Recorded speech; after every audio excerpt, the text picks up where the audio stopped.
Berkati kami masing-masing, buka telinga kami, sehingga kami dengan rindu, dengan aus akan kebenaran, datang menghampiri hadirat Tuhan dengan segala rendah hati. Tuhan, isilah kami, benarkanlah kami, bawa kami kembali kepada rencana-Mu yang asli, sehingga kami boleh hidup sungguh-sungguh, mentaati perintah-Mu, patuh kepada kedaulatan-Mu, dan melaksanakan pimpinan di dalam hidup kami masing-masing. Berilah pengertian pada pagi ini, di dalam membicarakan tentang menghormati orang tua, beri kekuatan kepada kami untuk sungguh-sungguh melaksanakannya. Dalam nama Yesus Kristus, penebus dan juru selamat kami yang hidup, kami berdoa. Amin. Mari kita membaca sekali lagi dari ayat pasal 20 Keluaran. Kita membaca ayat yang ke-12. Saya membaca satu kali dan saudara menyusul dengan tegas membaca.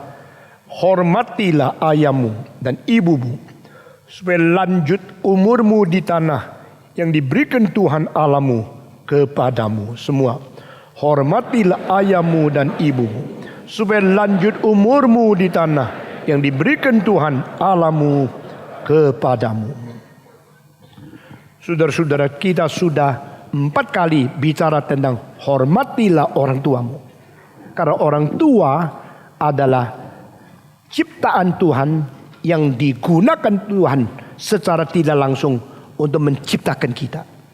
Sehingga melalui keberadaan orang tua, barulah beradanya hidup kita.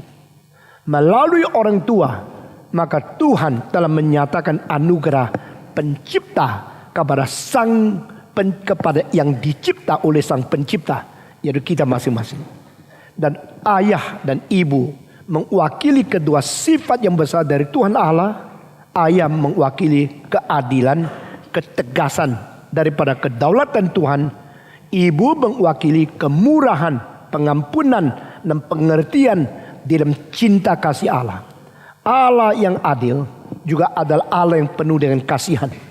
Allah yang keras juga Allah yang lembut. Allah yang akan menghakimi dosa juga Allah yang mengampuni dosa. Ibu dan bapak selalu ingat mereka mewakili Tuhan, dan anak-anak dari kecil yang tidak melihat Tuhan, melihat keberadaan Tuhan yang tidak kelihatan melalui bapak ibu yang kelihatan. Nah, keluarga itu begitu serius, pengertian keluarga begitu penting, sehingga kita menangani, kita melihat suatu bentuk keluarga lain daripada orang yang tidak mengenal firman Tuhan. Jikalau orang Kristen di dalam keluarganya tidak mencapai pengertian sesuai dengan Alkitab, maka keluarga kita tidak mungkin memuliakan Tuhan. Bahkan keluarga kita akan dipermalukan oleh masyarakat. Itu sebab kita kembali kepada firman Tuhan. Kita sudah bicara tentang menghormati ibu bapak di dalam fase-fase yang lain. Hari ini kita membicarakan bagaimana pelaksanaan menghormati ibu dan bapak. Karena teori dan prinsip kita sudah mengerti, tapi waktu melaksanakan itu ada kesulitan-kesulitan yang perlu kita menangani dengan lebih serius dan praktis. Saudara-saudara, apakah berarti setiap orang tua sudah sadar mereka mewakili Tuhan? Justru tidak. Ada orang tua yang menjadi orang tua karena kebetulan. Mereka main-main seks. Mereka mengisi kebutuhan birahi daripada nafsu seks di dalam kedagingan mereka. Akhirnya tidak direncanakan melahirkan anak. Lalu anak ini tidak dikasihi, tidak disayang. Karena keberadaan anak yang muncul mendadak ini menjadi sesuatu hal yang mempermalukan mereka. Maka mereka berusaha untuk mencekik mati atau menggugur anak, atau tidak mengakui atau tidak bertanggung jawab untuk memelihara anak. Pemuda-pemudi yang hanya mau memenuhi kebutuhan seks karena tubuh mereka sudah matang dan sudah dewasa, akhirnya tidak mungkin menjadi bapak dan ibu yang baik. Ada juga yang setelah anak keluar baru sadar ini manusia, ini serius. Saya mulai belajar mencintai mereka. Meskipun pada permulaan bukan sesuatu rencana untuk mempunyai anak. Tetapi banyak orang yang melahirkan anak tidak mempunyai persiapan psikologis di dalam mau menjadi ibu bapak, mau membesarkan mereka dengan kewajiban yang penuh. Itu sebab anak-anak kadang-kadang memiliki ibu bapak yang tidak bertanggung jawab. Memiliki ibu bapak yang tidak sadar mereka adalah ibu dan bapak manusia yang begitu hormat dan begitu serius. Pada waktu melihat papa mama kita yang tidak beres, papa mama kita yang tidak mempunyai taraf rohani, bahkan tidak mempunyai standar etika yang normal, lalu diperlakukan secara tidak manusiawi, bagaimana kita melaksanakan hukum yang kelima ini? Saudara-saudara sekalian, secara dasar di dalam khotbah kedua mengenai perintah ini, saya mengutip dari Kongfucu yang menjadi salah satu sistem kekeluargaan yang teragung di dalam seluruh kebudayaan manusia, yang mengatakan 3 kalimat. Dengan tata keramat engkau melayani dan menghidupkan orang tua pada waktu mereka masih hidup. Kedua, dengan segala tata keramat engkau mengkuburkan mereka pada waktu mereka meninggalkan dunia. Dan ketiga, berbaktilah kepada orang tuamu setelah engkau mengkuburkan mereka. Shen ze yang zi yi li, shi ze zhang zi yi li, zhang bi ze ji zi yi li. Melayani dengan memelihara, menyukupi kebutuhan mereka, lalu mengkuburkan mereka dengan segala kehormatan, dan sesudah mengkuburkan mulai mengingat dan berbakti kepada mereka. Nah saudara-saudara, teori ini mengakibatkan ancestor worship di dalam sistem kebudayaan Tionghoa. Orang-orang Tionghoa itu tidak berani menghina, melecehkan leluhurnya. Maka mereka membakar abu di rumahnya. Foto dari orang tua itu ikut mereka sampai mati. Sehingga mereka selama hidup, mereka menyatakan mereka mempunyai orang tua yang mereka tidak berani untuk tidak menghormati. Hal ini sungguh dari hati mereka tidak tentu. Karena apa? Karena kebudayaan mempunyai kekuatan untuk membuat satu standar kriteria di dalam seluruh masyarakat. Sehingga barang siapa yang tidak bakar abu, siapa yang tidak memasang foto di dalam rumahnya untuk orang tua, dihina oleh masyarakat. Karena menghindarkan keadaan kritik atau penghinaan dari luar, maka mereka ikut pasang, ikut membakar abu, mensajikan makanan seperti mereka orang yang sangat hormat kepada orang tua. Banyak anak yang kurang ajar, pada waktu orang tuanya mati, mereka menangis dengan suara keras membuktikan saking cintanya. Tetapi bagi saya, kepura-puraan, kemunafikan selalu terjadi pada waktu upacara dan tata keramat ditekankan dan dimutlakan. Itu menjadi satu hal yang sama sekali terbalik. Di dalam peribahasa Tionghoa disebut sebagai li to pi ca. Makin banyak upacara, makin banyak tata keramat, makin banyak kepalsuan. Nah ini adalah kelemahan yang terjadi pada kedua kebudayaan yang sangat penting. Satu, kebudayaan Yahudi, satu kebudayaan Tionghoa. Kebudayaan Yahudi makin belajar Taurat, makin mengerti perjanjian lama, makin menjadi musuh Kristus. Kenapa? Mereka kira saya sudah tahu, saya sudah mengerti, maka saya lebih dari orang lain. Menghina. Waktu Yesus sendiri datang, justru mereka tidak berkata, inilah yang kita tunggu-tunggu. Sebaliknya mereka mengatakan, siapa kamu? Saat kami menunggu Mesias, dan kamu bukan Mesias. Mereka melawan Kristus justru karena mereka mempelajari ajaran tentang Mesias dan tidak mengaku Yesus adalah Mesias itu. Justru orang Tionghoa yang mempelajari tata keramat begitu rumit, begitu komplit, akhirnya mereka tidak mempunyai hati yang sungguh-sungguh, melaratlah seluruh kebudayaan ke dalam kemunafikan dan kepalsuan. Maka saya menemukan banyak anak yang paling kurang ajar justru menangis paling suara keras waktu melihat peti bapaknya. Oh, menangis.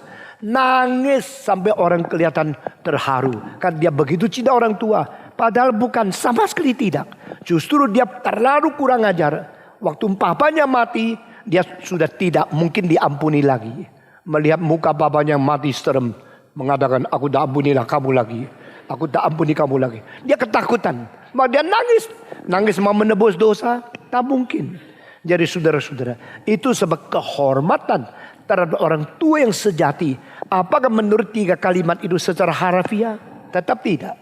Kalau engkau secara harafiah menghormati orang tua, sehingga memberikan makanan yang banyak setelah dia mati, akhirnya makan sendiri kok. Engkau taruh itu jeruk, taruh makanan untuk berbakti ke orang tua, dia tidak makan. Akhirnya engkau makan sendiri. Maka zaman Kongfucu masih hidup, ada seorang filosof namanya Yang Zhu mengatakan tidak perlu cara tata krama begini untuk menghormati orang tua. Tetapi filsafat Kongfucu dianggap oleh para kaisar cara terbaik untuk tenangkan masyarakat. Maka ini yang diadaptasi, yang diterima menjadi orthodox civilization of Chinese society. Sedangkan Yang Zhu itu dianggap bisa mengakibatkan pemberontakan, bisa mengakibatkan pengabaian terhadap orang tua. Maka itu tidak diterima. Yang Zhu mengatakan apa? Daripada mati, sodorkan makanan yang banyak. Lebih baik sebelum mati dipelihara dengan kesehatannya dan segala sesuatu yang dibutuhkannya. Tetapi Yang Zhu punya ajaran tidak pernah diterima sebagai orthodox tradition. Tidak pernah disebut sebagai orthodox civilization. Tapi diabaikan. Itu sebab Kongfucu yang mendapatkan penganut dan penyetuju yang paling banyak sepanjang sejarah. Di dalam seluruh kerajaan Tiongkok, di dalam sepanjang sejarah, dinasti-dinasti yang abaikan atau tidak menerima Kongfucu itu minoritas. Yang mematuh kepada Konfusianisme itu mayoritas. Di dalam kaisar-kaisar orang Tionghoa lebih 50 lebih, itu ada seorang yang Muslim mutlak, satu lagi Taois mutlak, dan kebanyakan itu Konfusianis. Yang Muslim itu adalah Kaisar Zheng De di dalam dinasti Ming. Yang Taois mutlak adalah Kaisar Tao Guang di dalam dinasti Qing. Yang lainnya hampir semua mematuh kepada ajaran Konfusianisme. Sampai pada waktu kekristenan dikabarkan kepada orang Tionghoa, baru Kaisar Kangxi di dalam dinasti Qing 280 tahun yang lalu, dia hampir kurang kira-kira 10% saja. Sudah 90% mau menjadi orang Kristen. Akhirnya karena tidak boleh menyembah kepada orang tua yang sudah meninggal dunia, akhirnya dia menolak kekristenan. Lalu mengakibatkan setelah dia mati, anaknya yang lebih condong kepada Buddhisme plus Konfusianisme mulai penganiayaan yang besar di dalam sejarah Tiongkok. Nah, saudara-saudara sekalian, di dalam pikiran Kongfucu 3 hal yang akhirnya diterapkan secara harafiah oleh masyarakat Tionghoa itu: waktu hidup pelihara dia dengan baik, waktu mati kuburkan dia dengan baik, setelah mati berbakti dia dengan baik.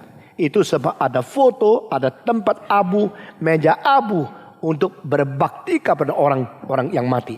Ancestor worship telah menjadi satu mainstream in Chinese history and Chinese tradition. Tetapi ini akan menyangkut orang kalau menganggap papa mamanya, orang tuanya itu sebagai dewa atau sebagai Allah yang menjadi sumber kehidupan mereka. Bagaimanakah mereka berbakti kepada Allah yang sejati? Peribahasa Tionghoa mengatakan Shen Zhong Zui Yuan, berarti engkau harus memikir dan meneliti akan satu terakhirnya, satu sumber yang paling jauh, dan memikirkan secara jauh dari mana engkau. Dan pikiran ini mengakibatkan orang tua itu mempunyai peranan yang penting dalam membentuk ingatan dan pikiran manusia bagaimana hidup di dalam dunia. Tetapi kalimat ini sebenarnya tidak sampai kepada akhir. Karena kalau kita terus menelusuri sejauh mungkin, akhirnya bukan orang tua papa mama kita, tapi nenek moyang kita, nenek moyang kita, nenek moyang, nenek moyang, nenek moyang, nenek moyang, sampai paling jauh paling akhir. Sebenarnya itu Adam dan Hawa, dan orang Tionghoa tidak tahu hal ini. Saudara-saudara, engkau melihat di dalam Society of China atau di dalam community Chinese itu ada keluarga-keluarga yang telusuri orang tuanya sampai puluhan generasi. Nah ini maka orang Teochew, orang Ke, orang Kanton itu ada masyarakat mereka sendiri. Nah engkau di situ menemukan papa saya, engkong saya, nenek moyang diselusuri. Ada yang bisa memberitahu kepada engkau sampai puluhan generasi sebelum engkau hidup di dunia. Nenek moyang itu siapa? Nah anak-anak keturunan Kongfucu memberitahu aku keturunan, engkau keturunan. Sekarang keluarga Kongfucu yang cucu-cucu buyut cicitnya di dunia sudah kira-kira sampai 78 generasi. Sejak 2600 tahun yang lalu cucunya Kongfucu di dunia mungkin sudah ada ratusan ribu, ada jutaan orang di seluruh dunia. Di antara 1,37 miliar manusia itu mungkin ada ratusan ribu atau jutaan daripada cucu-cucu Kongfucu. Dan mereka bangga kalau saya bisa menelusuri sampai berapa lama. Di dalam hal ini kebudayaan Tiongkok sangat mirip dengan kebudayaan Yahudi. Dan kebudayaan Yahudi mempengaruhi kebudayaan Arab. Dan kebudayaan Arab mempunyai kesamaan di dalam menghormati leluhur mereka. Itu sebab orang Arab sangat pentingkan engkau anak siapa. Anak siapa, papamu anak siapa. Engkaumu anak siapa. Itu bin. Ya. Ben Laden. Ya. Nah saudara-saudara. Itu berarti anaknya Laden. Anak Laden anak siapa? Anak siapa? Anak siapa? Satu kali seorang Arab menemukan satu buku di dalam toko buku Loak. Dan waktu dia baca selembar, 2 lembar, 3 lembar. Dia kaget luar biasa. Ini buku paling penting. Karena apa? Generasinya itu ditulis sampai puluhan ratusan. Ini buku apa ya? Dia tidak tahu buku apa. Dan dia beli dengan harga mahal, bawa pulang. Saya menemukan buku yang paling berharga di dunia. Kenapa? Karena mentelusuri leluhur sampai ratusan. Itu generasi. Akhirnya dia tidak tahu itu adalah buku dari 2 Tawarikh pasal 1 sampai 9. Kitab suci. Di dalam kitab suci itu siapa melahirkan siapa, melahirkan siapa, melahirkan siapa. Begitu teliti, melampaui standar yang dipikir dan diketahui oleh orang Arab. Itu sebenarnya pengaruh dari Yahudi. Sehingga kalau engkau membaca, membenari atau menyinari orang Yahudi supaya mereka percaya ini kebenaran. Maka Matius dimulai dengan 42 generasi. Yesus anak siapa, anak siapa, anak siapa, anak siapa. Setiap jalur itu ada 14 generasi. Dari siapa sampai siapa. Dari siapa sampai siapa. Dari Abraham sampai Musa. Dari Musa sampai Daud. Dari Daud sampai Yesus Kristus. 42 generasi. Berarti orang ini mempunyai leluhur yang boleh ditelusuri. Sehingga meyakinkan orang Yahudi. Yesus adalah keturunan Daud. Yesus adalah yang dinubuatkan oleh Musa. Yesus adalah janji Allah melalui Abraham. Keturunannya menjadi berkat bagi segala bangsa. Ini dimulai. Kalau ini tidak mulai, tidak usah bicara sama orang Yahudi. Karena mereka mementingkan itu satu sila yang terus melurus. Sampai sumber di mana Allah berbicara kepada nenek moyang yang paling asli itu. Nah saudara-saudara, itu semua orang Tionghoa kalau diganggu, kalau kita mengatakan tidak penting leluhur, mereka langsung tolak. Bagi orang Tionghoa, mengenai Allah tidak Tritunggal, Yesus anak Allah itu memang dianggap lucu. Tapi itu kalau mereka sudah mengerti, mereka tidak menganggap itu batu yang menaruh syak kepada mereka. Yang paling penting adalah kenapa kita tidak menghormati orang tua. Apakah benar Alkitab mengajar kita tidak menghormati orang tua? Tidak. Kenapa orang Tionghoa menganggap kitab suci mengajar kita tidak menghormati orang tua? Kenapa orang Tionghoa menganggap agama Kristen melarang orang berbakti kepada orang tua? Karena penulis sejarah Tionghoa selalu berasal dari tangan orang yang melawan Tuhan. Historians are anti-Christ. Waktu sejarawan yang melawan Tuhan menulis akan sejarah, maka seluruh bangsa itu cilakalah, ditipu atau dikelabui oleh mereka secara tidak sadar. Itu sebab saudara-saudara, mandat kebudayaan itu penting sekali. Di Indonesia saya mengharap yang tulis sejarah adalah orang Kristen. Yang betul objektif, yang betul sungguh-sungguh, yang betul-betul mengerti kebenaran dengan motivasi yang menyatakan kebenaran. Bukan ada sesuatu penipuan atau bias yang berdasarkan dari subjektivitas yang tidak beres. Saudara-saudara, orang Tionghoa sulit menerima kekristenan. Karena apa? Karena di dalam hal hormati orang tua, mereka selalu mempunyai tafsiran yang salah. Dipengaruhi oleh historian-historian yang tidak objektif.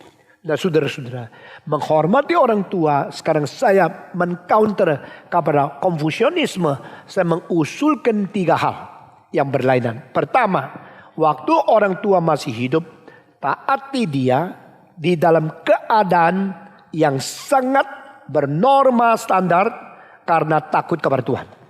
Bukan taati orang tua dengan segala sesuatu yang melawan kehendak Tuhan. In the Lord, we should honor your father and your mother. Kalau orang tua tidak beres, kalau orang tua melawan kehendak Tuhan, lalu kita taati mereka, bagaimana? Itu tidak benar. Maka saya minta sudah perhatikan.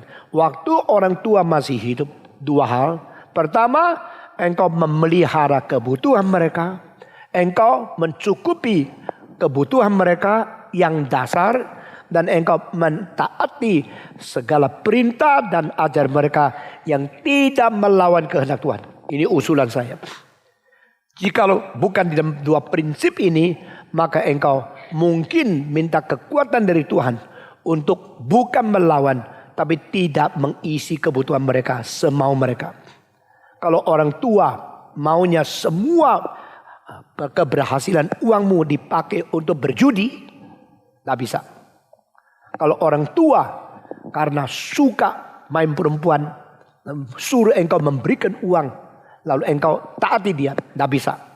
Kalau orang tua itu hutang sini sana, minta engkau bayar semua, lalu terus hutang lagi, engkau makin bayar dia makin hutang, tidak bisa. Nah saudara-saudara, bukan berarti kita tidak menghormati orang tua. Kita menghormati orang tua di dalam keadaan standar normal dan di dalam keadaan yang logis. Ini pertama.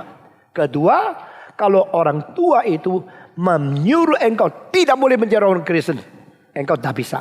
Kalau orang tua melarang engkau untuk berbakti kepada Tuhan dan dia menghujat dan mau engkau ikut dia menghujat, menginjak-injak anugerah Tuhan, itu tidak bisa. Jadi di dalam menyukupi mereka secara normal itu harus kita jalankan. Tidak mengikuti mereka dan perintah-perintah dan kemauan mereka yang tidak melawan firman Tuhan, kita harus jalankan. Ini adalah cara waktu mereka masih hidup. Kedua, setelah mereka mati, orang Kristen harus menjalankan upacara untuk mengkebumikan mereka dengan paling sedikit sederhana dan serius hikmat. Saudara-saudara, kita tidak boleh mempermainkan di dalam perkabungan orang tua. Itu perlu sederhana dan hikmat. Meskipun kalau bisa memberikan yang lebih baik, tidak salah. Ada anak yang mau bikin kuburan orang tua lebih mewah, silakan.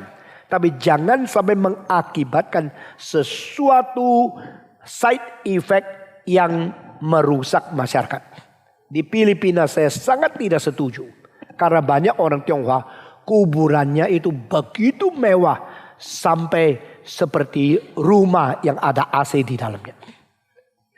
Di bawah ini kuburannya, sekitar bikin tembok, bikin jendela, di dalam pasang AC, begitu mewah, lalu berjudi di dalamnya.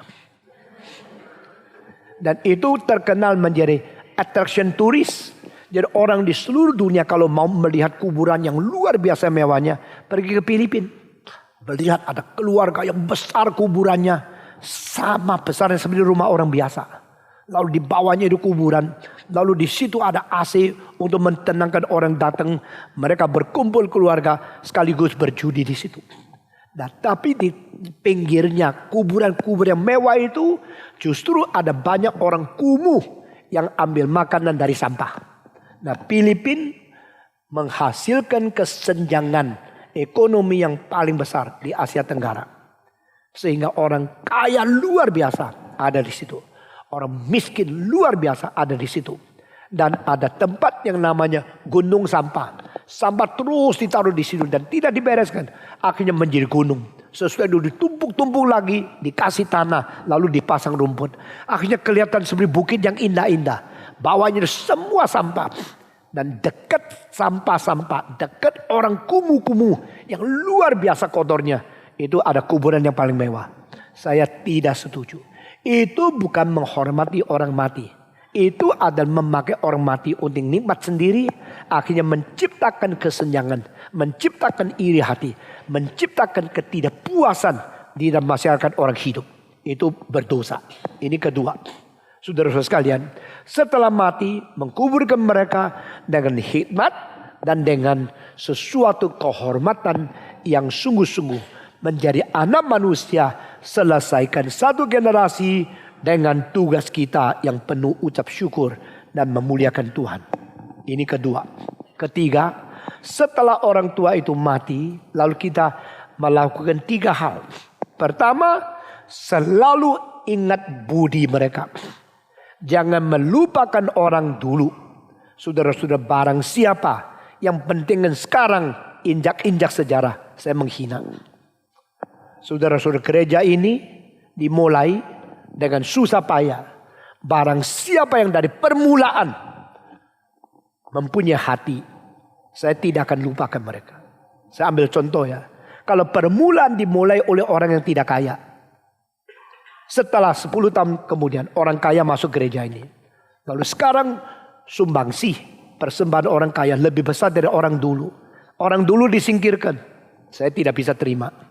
Bagaimanapun yang bersama-sama kita dari permulaan harus diingat. Amin. Saya lepas diri daripada beberapa organisasi karena mereka tidak menjalankan ini. Yang pertama-tama bersumbangsih. Semua dilempar, disepak. Sekarang sudah ada lebih banyak orang kaya. Mereka melupakan orang dahulu. Bagi saya itu bukan etika manusia. Bagi saya itu tidak patut disebut etika orang Kristen. Orang Kristen harus ingat anugerah Tuhan. Orang Kristen harus ingat budi orang dulu. Orang Kristen tidak boleh menginjak-injak mereka yang menciptakan sejarah. Saudara-saudara, kalau sekarang engkau mempunyai seorang yang begitu baik kepada kamu, mempunyai banyak uang mendukung kamu, lalu engkau menghina ayah, menghina ibumu yang dari kecil memelihara engkau. Waktu itu mereka miskin, engkau menghina mereka, engkau kurang ajar. Kita tidak boleh melupakan jasa, tidak boleh melupakan jerih payah, tidak boleh melupakan orang-orang yang pernah memberikan sumbangsih saat kekuatan untuk melayani bersama. Saudara-saudara, ini adalah dalil yang kita pelihara konsisten dengan seluruh pengajaran Alkitab.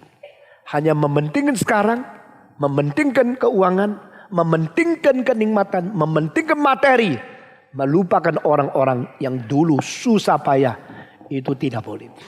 Bagaimanapun orang tuamu itu miskin. Waktu engkau kecil, engkau minum susunya. Waktu engkau kecil, engkau masih budak. Engkau mendapatkan berkat dari orang miskin yang dipimpin Tuhan menjadi orang tuamu membesarkan engkau. Tidak boleh melupakan. Jadi setelah orang tua kita mati, selalu ingat budi dan anugerah Tuhan melalui mereka. Ini cara berbakti kepada orang tua yang pertama. Kedua, selalu meneladani, selalu mengikuti contoh hidup mereka yang baik. Orang tua kita ada kelemahan. Orang tua kita ada banyak hal yang tidak sesuai dengan Alkitab.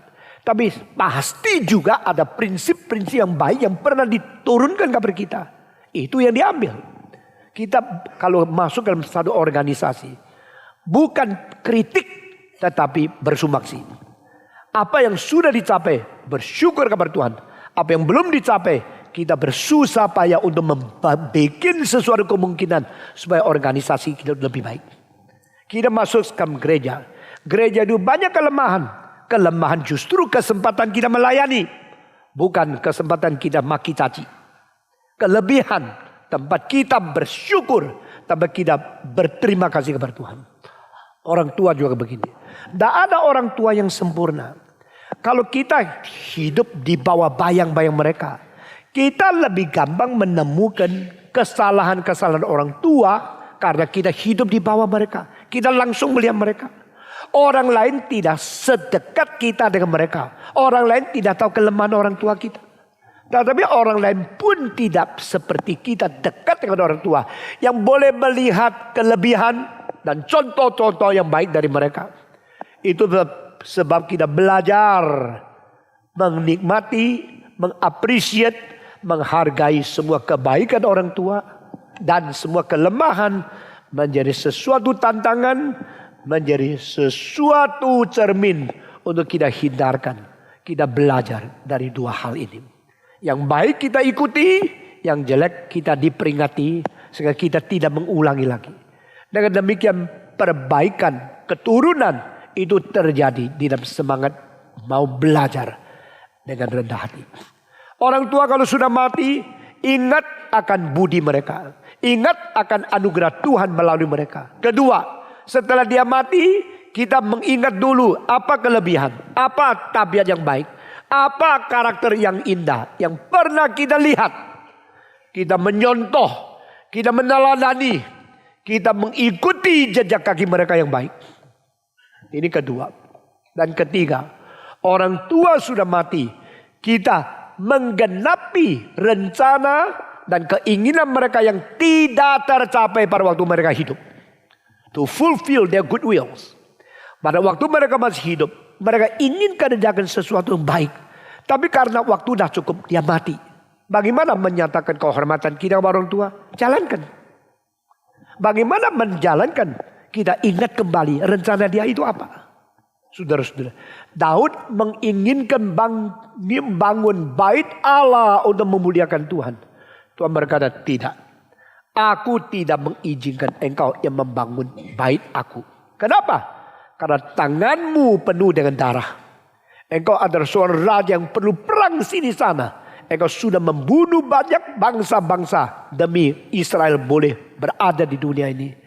Maka engkau tidak patut pakai tanganmu yang penuh dengan lumuran darah mendirikan baitku.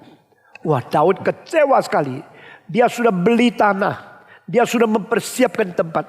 Dia sudah mempersiapkan segala sesuatu yang dibutuhkan. Tapi Tuhan tidak izinkan dia. Akhirnya dia mati. Setelah dia mati, maka Tuhan mengatakan, aku akan memakai anakmu Solomon, raja damai. Di dalam masa dia menjadi raja, tidak perlu peperangan lagi. Dan dia dengan tangan yang tidak melumurkan darah akan membangun bait aku. Saudara-saudara, lalu Solomon menggenapi rencana ayahnya yang belum sempat digenapi pada waktu Daud masih hidup. Nah, ini cara menghormati orang tua yang paling baik. If your father didn't accomplish what he wills, that your turn. You should honor your father but fulfill what they plan in their lifetime. Saudara-saudara, menggenapi, menyempurnakan keinginan papa mama yang baik yang belum sanggup dikerjakan. Manusia ini hidupnya terlalu pendek. Pada waktu kita meninggal dunia, selalu kita memikirkan dua hal. Kenapa yang ku ingin kerjakan tidak tercapai? Kenapa aku terus mengerjakan hal yang sebenarnya bukan keinginanku? Lalu tutup mata dengan ketidakpuasan hidup ini. Saudara-saudara, saya harap kita bukan begini. Saya harap kita pada waktu tutup mata mengatakan, Tuhan, aku sudah melakukan kehendak-Mu selama aku hidup. Aku sudah menggenapi rencana-Mu selama kesempatan aku masih ada di dunia. Lalu engkau pulang bertemu dengan dia dengan hati penuh sukacita. Yesus menjadi contoh. Father, I have accomplished your work. Aku sudah menggenapi pekerjaan-Mu. Siapakah yang waktu ajal hidupnya bisa mengatakan kalimat seperti ini? Adalah orang yang dari sedini mungkin menaruh perintah Tuhan di dalam hatinya. Waktu Yesus umur 12, Setelah berbakti di Yerusalem, ayahnya, ibunya pulang dengan semua orang yang banyak. Akhirnya di tengah-tengah jalan sadar anak mereka tidak ada. Di mana? Di tengah-tengah penghidupan yang ratusan ribu orang ke Yerusalem. Anak ini hilang. Mereka dengan gelisah pulang langkah demi langkah. Cari sampai 1 hari. Di tengah-tengah orang tidak ada. Terus cari itu anak. Dilihat bukan anaknya. Sampai di Yerusalem. Menemukan Yesus sedang berdebat dengan kaum Farisi. Dengan orang ahli Taurat. Dengan orang-orang yang di dalam bait Allah. Bukankah engkau dicari oleh kami dengan susah payah? Engkau tidak tahukah kami sangat gelisah mencari engkau? Yesus menjawab, bukankah engkau harus mengetahui aku harus senantiasa berada di rumah Bapakku? Bukankah engkau harus mengetahui pekerjaan Bapakku senantiasa berada di hatiku? Nah, orang yang umur 12 sudah mempunyai niat seperti ini, tak mungkin dia matinya itu tidak menggenapi rencana Tuhan. Itu adalah kalimat pertama yang pernah diucapkan dan serta ditulis di Alkitab. Yesus mengucapkan berapa banyak perkataan seluruh hidupnya. Tidak ada orang tahu. Tapi kalimat pertama yang ditulis di kitab suci keluar dari mulut Yesus Kristus, yaitu waktu dia umur 12. Aku harus mengerjakan pekerjaan Bapakku. Aku harus senantiasa berada di dalam rumah Bapakku. Itu kalimat pertama dan kalimat terakhir sebelum dia mati. Salah satu kalimat yang paling penting. Genaplah. Karena dia mau menggenapi pekerjaan Tuhan. Maka waktu dia mati sudah tergenap. Saudara sekalian, bagaimana dari hidup kita? Kalau ayah kita mempunyai rencana, kita juga mempunyai rencana. Selain menggenapi rencana yang kita kerjakan. Demi menghormati orang tua yang pernah memelihara kita. Kita meneliti apa sih yang masih belum dikerjakan. Apa sih yang ingin dicapai. Apa sih yang sudah direncanakan oleh orang tua yang sekarang sudah tidak ada. Karena mereka sudah mati. Mereka tidak mungkin melaksanakan lagi. Sekarang sayalah anaknya yang menyatakan kehormatanku kepada orang tua. Aku yang melaksanakannya. Saudara-saudara, kecuali rencana papa mamamu melawan kehendak Allah, engkau tidak boleh menjalankan.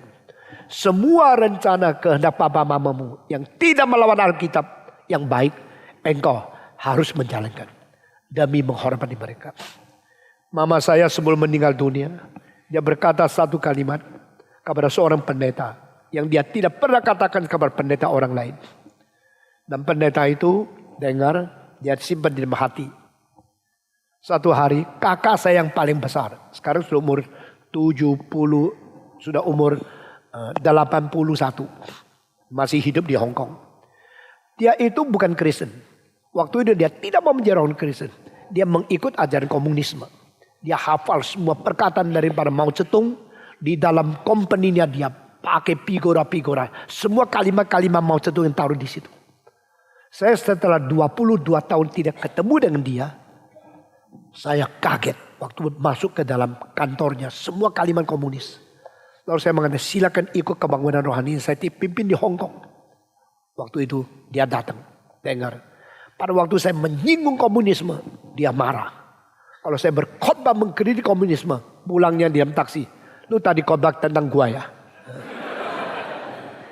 Saya bilang enggak. Lu khotbahnya banyak menyinggung komunisme. You sudah lihat saya banyak itu slogan komunisme. You melawan saya. Saya bilang tidak. Apa tidak? Kamu tadi khotbah begini. Loh, saya bukan saja khotbah begini di sini. Di Taiwan juga sama. Di Indonesia sama. Jadi semua Taiwan, Indonesia selalu ada kamu. Kamu ada di mana-mana. Tidak. Dia mulai pikir. Nah saudara, sekarang dia sudah Kristen. Lalu dia mulai rasa firman Tuhan bagus juga. Lalu dia ke gereja. Waktu dia ke gereja, justru dia ke gereja dari pendeta yang dengar kalimat mama saya itu. Karena apa? Sebelum mama saya meninggal dunia, kalau ke Hong Kong, bawa dia ikut kebaktian. Dia menyatakan kehormatan kepada orang tua. Dia ikut dampingi mama. Mama dengar khotbah, saya tunggu selesai antar kamu pulang. Itu saja. Saudara-saudara. Nah dia setelah mama meninggal dunia, dia ikut kebaktian di situ. 1 kali, 2 kali, 3 kali. Terus dia mulai ketemu dan mengenal pendeta itu. Jabat tangan ngomong-ngomong. Pendeta bilang sama dia satu kalimat. Ada satu kalimat yang saya harus bicara sama kamu. Kakak saya yang paling besar ini adalah anak sulung mama saya. Dan mama saya sangat mengasihi dia. Dan dia sampai satu hari mau cerai sama istrinya. Tidak berani. Dia mengatakan tunggu mama saya. Kalau mama saya bilang boleh cerai. Kalau bilang tidak boleh tidak cerai. Pokoknya orang tua yang saya hormati. Waktu mama saya sampai di Hong Kong. Bicara-bicara. Wah saya sama istri saya kurang cocok. Bagaimana pendapatmu? Sampai mati tidak boleh cerai. Dia tidak usah counseling langsung dah cerai. Ya. Karena wibawa orang tua itu masih dihormati dia. Nah saudara-saudara. Setelah dia ke gereja. Pendeta itu ajak dia ngomong. Ada satu kalimat yang saya harus bicara sama kamu. Ya silakan bicara. Kalimat apa? Mamamu. Wah begitu bicara tentang mama. Dia mulai air mata berlinang-linang. Karena dia sangat cinta sama ibu. Pesan satu kalimat. Apa pesannya? Kenapa pesannya kepadamu tidak kepadaku? Engkau seorang pendeta, saya anaknya. Apa yang dia pesan? Dia pesan, saya sangat sedih. 7 anak laki-laki saya. 5 jadi hamba Tuhan. 1 pedagang. Yang lain pedagang. Tapi satu-satunya yang belum dibaptis adalah anak yang sulung. Begitu dengar kalimat itu, kakak saya langsung mengalirkan air mata. Kalau begini, saya mau dibaptiskan. Nah saudara-saudara. Setelah itu dia mulai memikirkan. Kenapa mama saya begitu memperhatikan tentang saya jadi orang Kristen atau tidak. Iman kepercayaan ini apa nilainya. Dia mulai belajar, mulai baca kitab suci dan sebagainya. Dan satu hari saya berkata. Saya mendengar kalimat keluar dari mulut dia. Saya sekarang sering mengerjakan sesuatu hal. Yuk adik-adik tidak tahu. Apa sih? Saya saban bulan kirim banyak uang ke rumah jompo. Saya kirim uang mempersembahkan kepada rumah-rumah yang memelihara orang tua. Saya tanya kenapa ya? Engkau terbeban dalam hal ini. Sebab mama saya pesan. Saya bilang mamamu yaitu mamaku. Kok mama saya. Seperti saya dapat kebahagiaan aja. Mama saya pesan sama saya. Ya. Pesan apa? Yuk kalau ada kelebihan uang. Jangan lupa orang-orang janda. Orang-orang tua yang miskin. Yang harus dikirim ke rumah jompo. Sebab mamamu juga janda. Mamamu umur 33. Kematian suami membesarkan engkau 8 anak dengan susah payah. Tetapi waktu saya tua melihat anak-anak saya jadi hamba Tuhan. Satu-satunya pendeta. Mama saya itu dulu kalau berdoa, Tuhan panggillah anak muda jadi hambamu. Tuhan kirimlah penginjil ke seluruh dunia. Sudah tua lama Tuhan bilang, ya anakmu. Engkau minta aku kirim orang lain. Kirim anakmu aja. Lalu dia bilang, masa anakku ya? Jadi hamba Tuhan. 1, 2, 3, 4. Dia bilang mati gua. Semua anak saya jadi pendeta. Lalu besok saya kalau tua makan apa ya? Nah, dia pikir pendeta itu miskin sekali. Padahal tidak tentu loh. Saudara-saudara, ada pendeta yang kekayaan. Terlalu kaya karena tidak beres. Ada pendeta yang terlalu miskin karena tidak beres jadi pendeta. Dia bilang sama Tuhan. Tuhan tolong jangan ambil semua dong. Kalau 7 anak laki-laki kamu pakai sudah 5. Sisakan 1, 2. Sehingga kalau besok saya tua ada yang pelihara saya. Dia berdoa begini. Akhirnya doa ini tidak. Nah saudara-saudara. Tetapi dia mengatakan. Meskipun saya dulu janda. Membesarkan engkau anak susah payah. Toh masih saya bisa hidup. Waktu mama saya tua. Dia bergiliran. Nanti ke Los Angeles. Lihat anak yang jadi pendeta di situ. Nanti dia berada di Hong Kong. Lihat anak yang jadi pendeta di situ. Lalu dia datang ke Malang. Lihat saya yang menjadi pendeta di Malang. Dia datang ke Bandung melihat Caleb Tong yang menjadi pendeta di situ. Dia pergi ke Grand Rapids melihat anak yang sekolah teologi Joseph Tong di situ. Dia keliling-keliling. Tuhan pimpin dia mendapatkan sukacita luar biasa. Dia bilang meskipun saya janda. Susah apa yang membesarkan engkau. Toh akhir waktu saya tua masih dapatkan sambutan yang baik. dan mendapatkan kecukupan uang. Tetapi jangan lupa, masih banyak janda dan orang tua yang tidak ada anak bisa pelihara mereka. Mereka digeletakkan, ditaruh di tempat jompo. Ingat, maka kakak saya yang paling besar ini dengar kalimat itu. Dia mengatakan, ibu saya sudah mati. Sekarang saya mau menggenapi rencana dia dan pesan dia yang dia belum sempat kerjakan waktu dia masih hidup. Nah, ini caranya. Jadi saudara-saudara, kalau orang tanya, Pendeta Stephen orang Tionghoa, engkau tahu cara hormati orang Tionghoa, orang tua bagaimana? Saya akan menjawab, saya belajari, saya mengetahui. Tapi sebagai orang Kristen saya mengusulkan waktu hidup, memberikan kecukupan kepada mereka, paling sedikit menyukupkan kebutuhan yang paling sederhana dan yang paling dasar. Dan ikuti perintah mereka yang tidak melawan prinsip Alkitab. Waktu mereka mati, memberikan kehormatan karena mereka pernah mendidik, melahirkan, menyukupi engkau selama engkau masih kecil sampai masa engkau muda. Sekarang dengan hikmat dan dengan paling sedikit sederhana untuk mengkuburkan mereka dengan hormat. Setelah mati, 3 hal yang dilakukan dari anak yang hormat kepada orang tua. Pertama, selalu mengingat budi mereka. Kedua, menteladani semua kebaikan yang diturunkan kepada kamu. Ketiga, menggenapi rencana mereka yang belum sempat dikerjakan.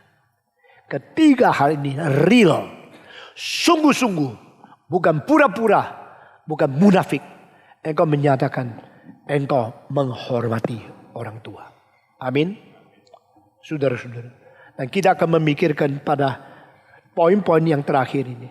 Kalau orang tuaku makin tua makin dah beres, bagaimana? Adakah orang tua makin dah beres? Banyak. Persentasinya pun tidak sedikit. Orang tua yang makin tua makin beres, bersyukurlah engkau kepada Tuhan. Makin tua makin mirip Tuhan, luar biasa. Makin tua makin mirip malaikat yang sakit, luar biasa. Tapi banyak orang tua makin tua, tabiat jeleknya makin nyata. Makin kaku, makin keras, makin tidak kompromi, makin otoritatif, makin diktator, makin merajalela, makin menjadi seperti Tuhan. Bagaimana? Engkau harus siap hati. Karena orang tuamu itu manusia. Orang tuamu itu bukan malaikat. Nyonyamu itu manusia. Dia bukan malaikat. Anakmu itu manusia. Itu bukan malaikat. Malaikat pun ada yang jatuh. Manusia pun juga ada yang jatuh. Kalau melihat orang tua makin lama makin keras. Tanpa kompromi sedikit pun. Tidak bisa diajak ngomong. Bagaimana? Siap hati. Dia hidup di dunia tidak selamanya. Engkau bilang, oh aku tahu. Selama hidup pura-pura taat. Lalu Tuhan panggil dia cepat-cepat. Karena dia tidak hidup selamanya di dunia. Kapan waktunya Tuhan? Sampai berapa lama aku harus menanti? Nah boleh ya. Saudara mendoakan siapa mati, Tuhan kasih dia umur lebih banyak. Baru kapok kamu ya. Di Surabaya saya dari kecil belajar Inggris kepada seorang guru. Nah itu namanya Mr. Tepek Leong. Dulu tinggal di Singapura. Waktu tuanya khusus mengajar murid dengan bahasa Inggris. Yang sangat banyak muridnya. Dan dia mengatakan saya ini sudah umur 68. Saya tunggu mama saya tidak mati-mati. Saya kaget loh. Ada guru yang kurang ajar begitu ya. Masa Pak Guru engkau menunggu mamamu meninggal? Ya, saya seorang guru, uangnya tidak banyak. Tapi mamaku itu punya rumah banyak. Kalau dia sudah mati, akan jatuh ke dalam tangan saya. Karena saya anak laki satu-satu, perempuan beberapa. Dan saya mempunyai hak lebih besar dari orang lain. Lalu tunggu dia mati untuk apa sih? Ya itu, kalau dia mati saya jual satu rumah. Saya keliling dunia. Saya sudah tunggu sampai tua mau keliling dunia, sudah kaki tidak kuat. Dia tetap hidup aja. Kenapa kalau dia mati 20 tahun yang lalu saya sudah keliling dunia. Senang luar biasa. Aduh dia sehat sekali. Lagi ngomong separuh mamanya keluar. Langsung dia berhenti. Tidak bicara. Saya lihat mamanya jalan di situ. Masih sehat loh. Saya bilang mungkin mesti tunggu lagi 10 tahun loh. Saudara-saudara, tidak boleh sekali-kali engkau mengharapkan keluargamu meninggal dunia. Tidak boleh sekali-kali engkau mendoakan orang kau tidak senang dipanggil Tuhan. Karena Tuhan tidak menginginkan kita mempunyai motivasi yang jahat. Amin. Tuhan tidak menginginkan kita mengkutuk atau membenci orang lain. Bagaimana sulitnya hidup bersama dengan orang di bawah satu atap. Itu adalah hak istimewa. Hak istimewa ada untuk mendidik kita, untuk meluruskan kita, untuk melengkapi, menyempurnakan kita, sehingga karakter kita menjadi makin sempurna dan makin baik. Apalagi orang yang pernah membesarkan kita, orang yang pernah mendewasakan kita, melahirkan kita. Kalau kita begitu tidak senang kepada dia, kita minta Tuhan kasih kekuatan kepada dia. Ada seorang bernama Philip Brooks, dia mengatakan satu kalimat, beri kekuatan kepadaku untuk menerima hal yang ku tidak sanggup menanggungnya. Saudara-saudara, hal-hal yang saya tidak sanggup, saya tidak kuat menanggung, aku minta kekuatan daripadamu untuk saya boleh menanggung yang lebih daripada itu. Ya. Sebaliknya juga, dia minta Tuhan memberikan dia sesuatu kesulitan yang bisa dia tanggung. Dan dia menjadi orang yang rela pikul salib. Orang tua karena hidup di dalam dunia ini, engkau kalau benci sama dia, ingatlah pada satu hari dia akan pergi kok. Setelah dia pergi, engkau masih bisa menikmati letakkan beban yang berat dan sesuatu kesejahteraan. Tetapi sebelum itu, engkau harus sabar, tunggu, tekun, setia, mengikuti perintah Tuhan sampai waktu Tuhan datang. Saudara-saudara. Kedua, orang tua kalau waktu tua mendapatkan Parkinson disease atau mendapatkan penyakit orang tua yang lupa ini lupa itu, akhirnya bawelnya tak karu-karuan dan banyak merepotkan bagaimana. Engkau tetap harus persiapkan hatimu untuk menerima fakta ini. Dengan catatan, besok saya tua juga begitu. Besok saya tua juga begitu. Jangan kira orang yang kau benci itu memang menggariskan sesuatu untuk membencikan kamu. Nah ini paranoid. Kalau engkau bilang, kenapa dia begini? Sampai bagian saya susah. Engkau tetap hidup antroposentris. Dia begini karena dia tua.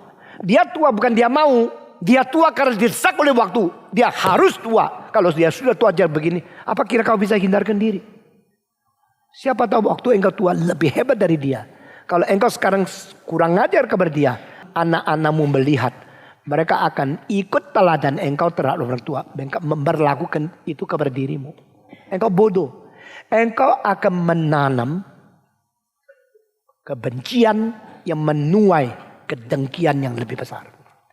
Engkau nanam angin sepoi-poi. Lalu engkau akan menerima angin lebih besar. Engkau menanam angin lebih besar. Engkau akan menuai angin badai. Engkau melakukan kejahatan kecil. Engkau akan ditimpa kejahatan lebih besar. Terhadap orang tua kita harus bersiap. Kalau mereka itu dapat penyakit atau dapat sesuatu yang tidak bisa diterima. Di Surabaya ada 2 orang tua. Dua-duanya nyonya pendeta. Dua-duanya hidup sampai umur 90 lebih. Jadi nyonya pendeta bisa umur panjang. Kamu perempuan yang mau umur panjang, nikahlah sama pendeta-pendeta. Saudara-saudara. Kedua nyonya pendeta ini, mereka menjadi janda puluhan tahun. Karena pendetanya meninggal umur 60 lebih 70. Mereka masih 27 tahun hidup. Nah dua-duanya waktu tua itu ada kesulitan yang luar biasa untuk keluarganya. Salah satu, kalau dia duduk di situ, TV mulai ada orang bicara tentang berita-berita. Dia mulai gelisah. Dia bilang, ambilkan baju, saya kurang rapi. Dilihat sama orang itu. Dia punya pikiran, tidak bisa bedakan itu orang atau itu TV. Dia bilang, orang itu lagi lihat saya terus. Ini baju saya piyama, ambilkan baju yang baru. Dia pakai baik-baik, baru berani duduk di situ. Lalu tidak lama kemudian, dia sudah mau tidur ganti piyama. Malam duduk situ, ada berita lagi. Ambilkan baju, ada orang lihat saya. Waktu keluarganya capek sekali. Ini apa-apa suruh ganti baju terus. Ini orang tua terus ganti baju. Ini orang tua terus lihat orang lain. Dan mereka melayan gini. Kira-kira 10 tahun. Saben hari diginiin. Gampang gak? Nggak gampang kan? Dan pada waktu dia umur 96. Terjadi lebih repot lagi. Orang tua ini kalau sudah habis buang air besar. Dia lihat-lihat. Kolam kecil ini kok kotor ya. Dia tidak tahu itu kotorannya dia sendiri. Ini dibersihin pakai tangan. Dia kira itu apa itu kuning-kuning. Diambil, dibuang. Dia mau membersihkan itu. Dia ketawa besok giliranmu loh. Saudara, dia ambil kotor itu, dibuang. Buang di mana tahu? Itu ada kaca, jendela kaca. Dia kira itu langit. Kalau buang keluar akan bersih. Dia buang, kacanya dah karu-karuan. Dari saben hari habis dia buang kotoran, dia lihat-lihat, dia bersihin. Mereka mesti lap kaca setengah saben hari, 10 tahun. Bagaimana? Puji Tuhan, mamamu belum gitu loh. Lu sudah bosan sama dia. Ini kedua. Lalu malam-malam jam 1 dia tidak bisa tidur, bangun. Dia buka pintu, jalan-jalan, pelan-pelan. Anaknya cucu bilang, "Mak, kenapa keluar?" "Saya mau lihat ada maling enggak."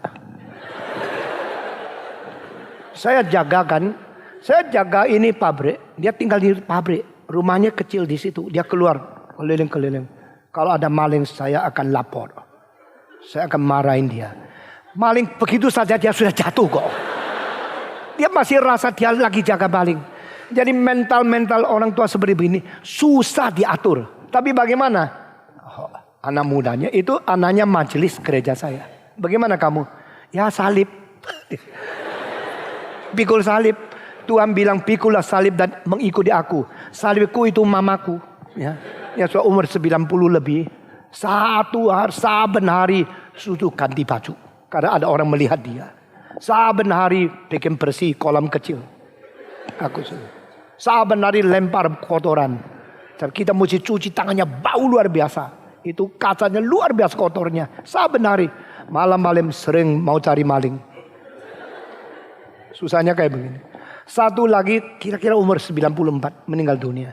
Dia kalau sudah habis mandi, ya, lalu dia ganti celana, dia tidak boleh pembantu-bantu dia. Dia duduk di kursi, duduk di tempat tidur, sudah ganti celana. Lalu celana lamanya di mana? Dia tidak mau keluarkan. Dia takut dicuri orang lain. Jadi baju celana lamanya dicari tempat-tempat, disempitkan sampai orang tidak ketemu. Ini tidak mungkin saya bikin sendiri kan. Saya tidak begitu pinter kan. Kadang-kadang di bawahnya kolong. Kadang-kadang selimpitkan di belakangnya spray. Atau kadang-kadang di belakangnya tempat tidur. Atau dilempar ke atas lemari. Supaya orang dah lihat. Mana celana kotornya? Mana baju lamanya? Dia bilang, saya takut dicuri. Saya simpen. Simpen di mana? Lupa.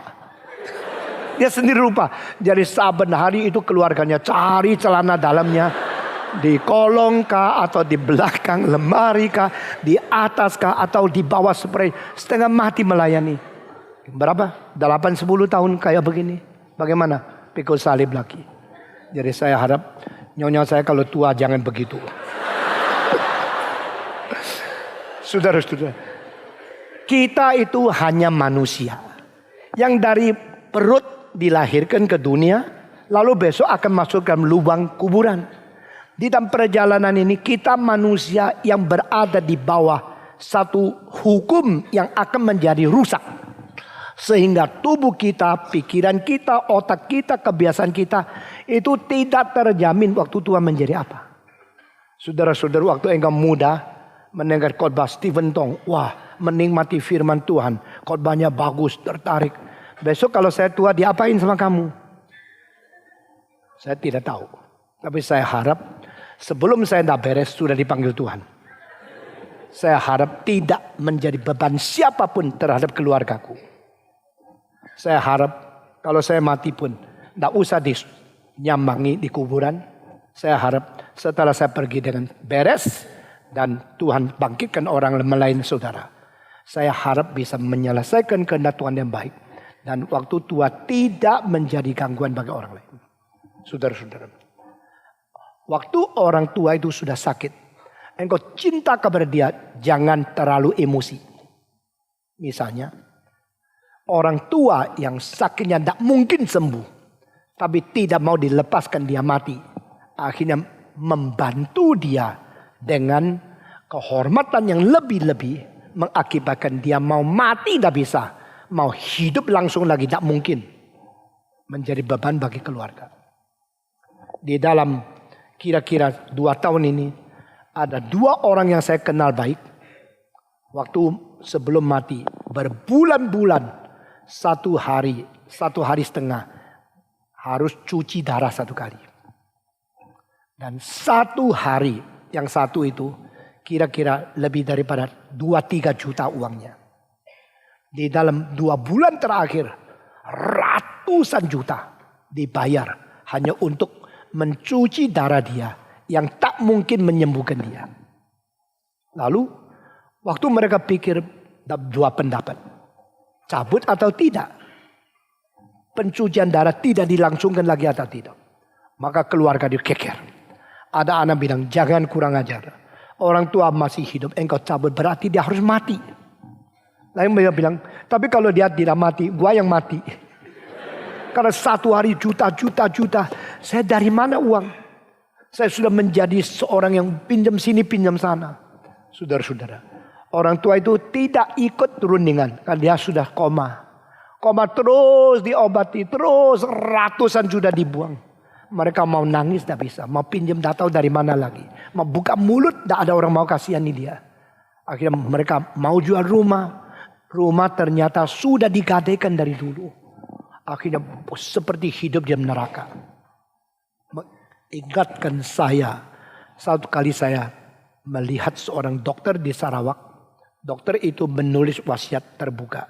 Waktu saya sudah harus pergi. Jangan tolong saya dengan cara manusia. Memperpanjangkan hidup yang tidak mungkin berpanjang lagi. Biarlah aku mati dengan alamiah. Saudara-saudara, sekarang banyak rumah sakit, motivasinya adalah cari duit, bukan menyembuhkan orang. Banyak sekolah, motivasinya profit, bukan untuk mendidik orang.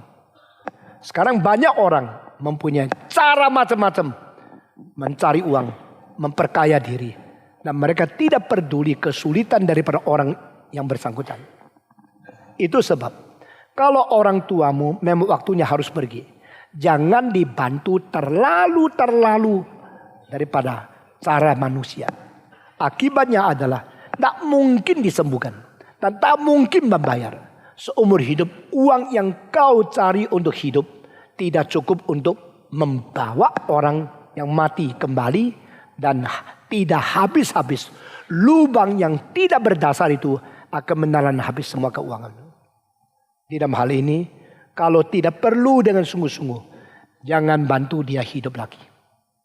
Nah, ini kalimat seperti kurang ajar ya.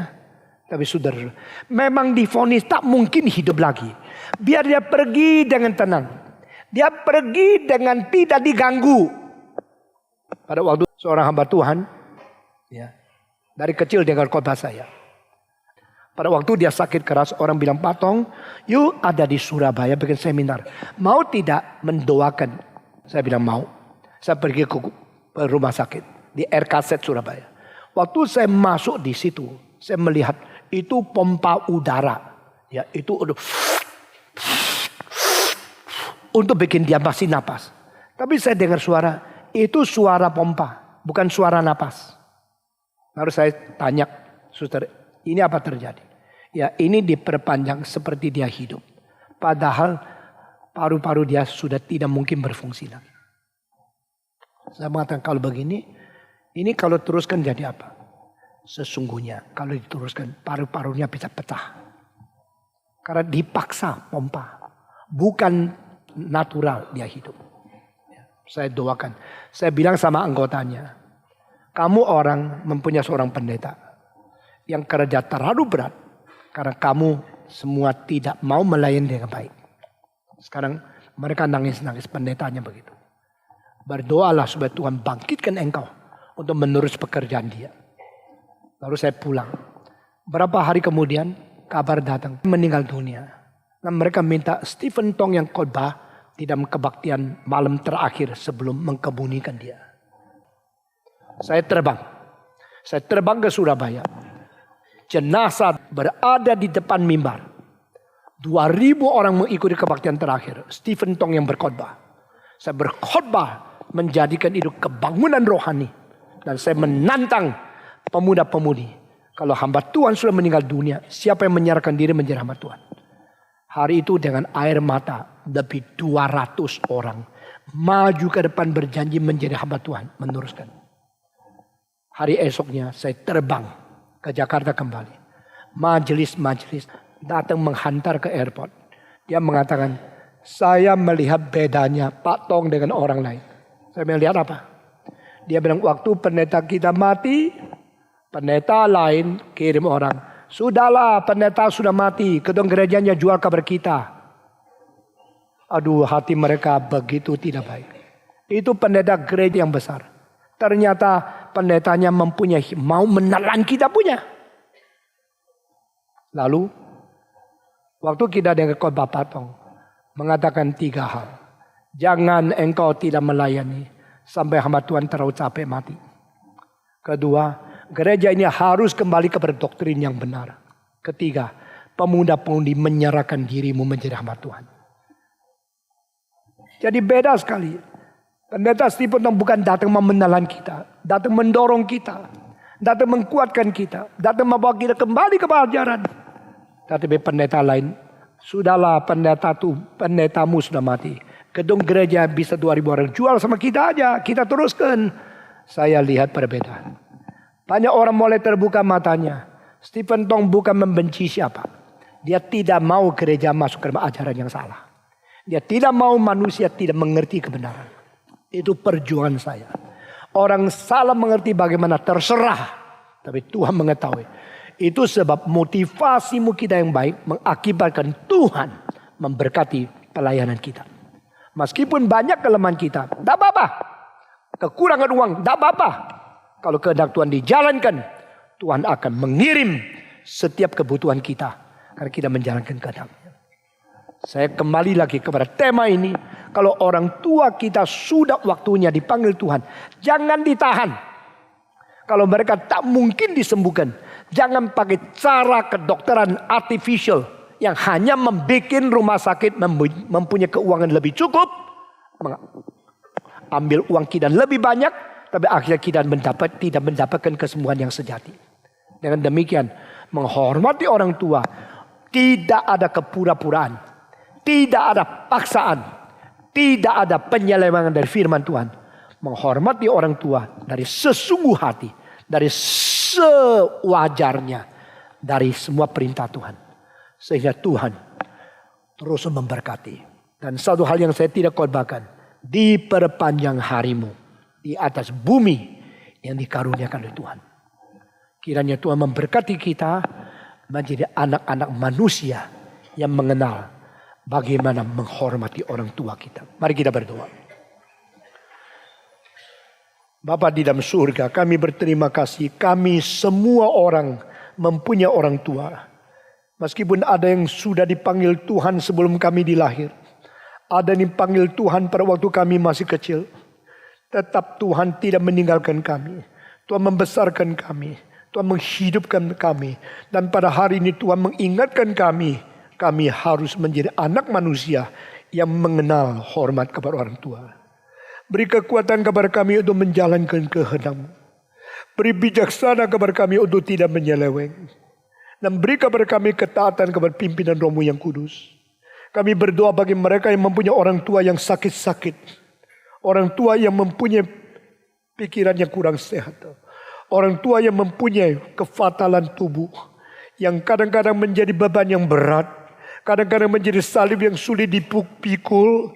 Kadang-kadang menjadi satu siksaan batinnya kami sebagai anak manusia. Yang tidak dimengerti oleh orang luar. Kami berdoa Tuhan, hapus air mata. Tambah kekuatan. Beri kesabaran. Dan beri bijaksana kepada kami. Untuk mengikuti perintah Tuhan. Menjadi manusia yang berkenan di mata Tuhan. Beri kekuatan kami untuk tidak melukai hati orang tua. Dan juga tidak melukai hati Tuhan karena mentaati perintah yang melawan kehendak Tuhan dari orang tua. Jagalah keseimbangan kami, peliharalah kami dengan penuh perasaan takut kepada Tuhan dan penuh kerelaan menjalankan perintah Tuhan. Sebagai manusia yang bertanggung jawab, dengar doa kami yang kami panjatkan. Dalam nama Yesus Kristus, penebus dan juru selamat kami yang hidup. Amin.